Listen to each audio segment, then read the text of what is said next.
Il fait partie des personnalités les plus distinguées dans la lutte syndicale au Sénégal. Madja Diop, né le 3 octobre 1928 à Bambey, s'est trop tôt engagé dans le syndicalisme. Djibril Ama, son ami d'enfance, se souvient encore de ses premiers combats. Il le reçoit chez lui à Liberté 4.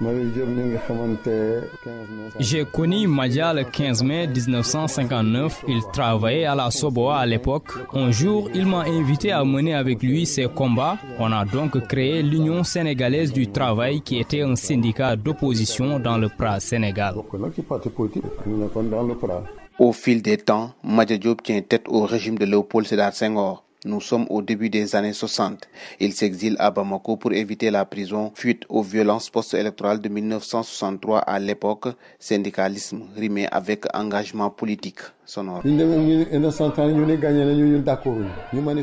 Nous avons marché jusqu'au palais pour contester la victoire de Senghor. Il y a eu de violents affrontements qui ont causé un mort. Madja est allé se réfugier chez moi à Usine Ben Tali car il est soupçonné du meurtre. Nous avons mobilisé tous les militants du PRA Sénégal. Tout le monde a pris un billet de train en partance pour Mali. Déguisé en mécanicien, Madja s'est camouflé dans la foule. C'est comme ça qu'il s'est exilé.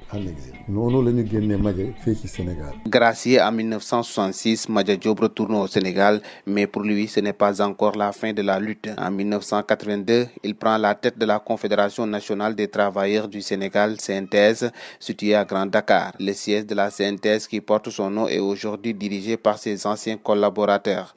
Trouvé dans son bureau, El Hadji Ibrahima Diop, président de l'Association nationale des retraités de la CNTS, parle d'un syndicaliste hors pair. Voilà quelqu'un qui, des années durant, a occupé toute la scène syndicale dans ce pays. Et je peux même dire dans toute l'Afrique de l'Ouest. Aujourd'hui, si on parle de l'IPRES, c'est grâce à Madja Diop, celui qui a tout fait pour que l'IPRES soit autonome, celui qui a tout fait pour que la caisse de sécurité sociale soit autonome. Madja Diop, un grand communicant selon Abdelkader Souman, installé dans son bureau, le chargé des questions juridiques de la CNTS, rappelle que Madja Diop menait ses combats à travers son journal. La communication entre les travailleurs et lui, il les avait tellement organisés de sorte qu'un journal a été mis sur pied et ce journal allait jusqu'à Genève où on transmettait l'information parce que le syndicalisme réel, vous savez c'est où? C'est dans la classe ouvrière. Un journal qui le propulse dans la scène politique en 1993, Madja Diop intègre le Parti socialiste.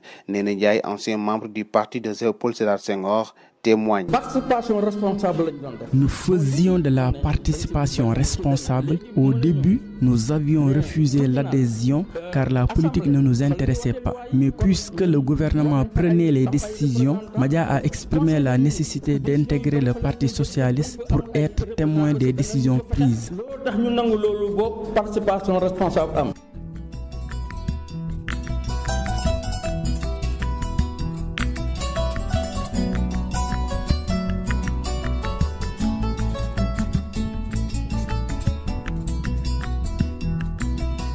Après la défaite d'Abdou Diouf à la présidentielle de l'an 2000, Madja Diop quitte le Parti socialiste. Sur le poids de l'âge, il démissionne de la CNTS un an plus tard et décide de se consacrer à sa vie familiale à Ouagouniaï. Chez lui, ses enfants gardent toujours ses archives.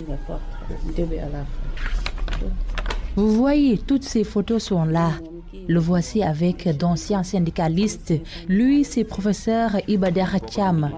Tenez, vous pouvez le consulter. Tout est daté et complet dans ce document.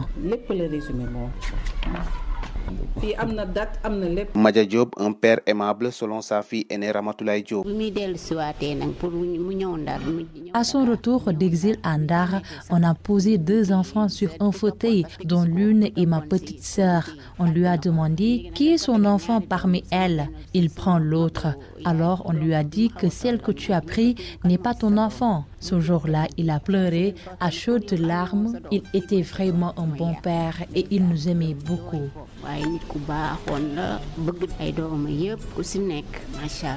Madja Diop est décédé le 11 novembre 2008 à Dakar à l'âge de 80 ans. Il repose aujourd'hui au cimetière musulman de Yoff.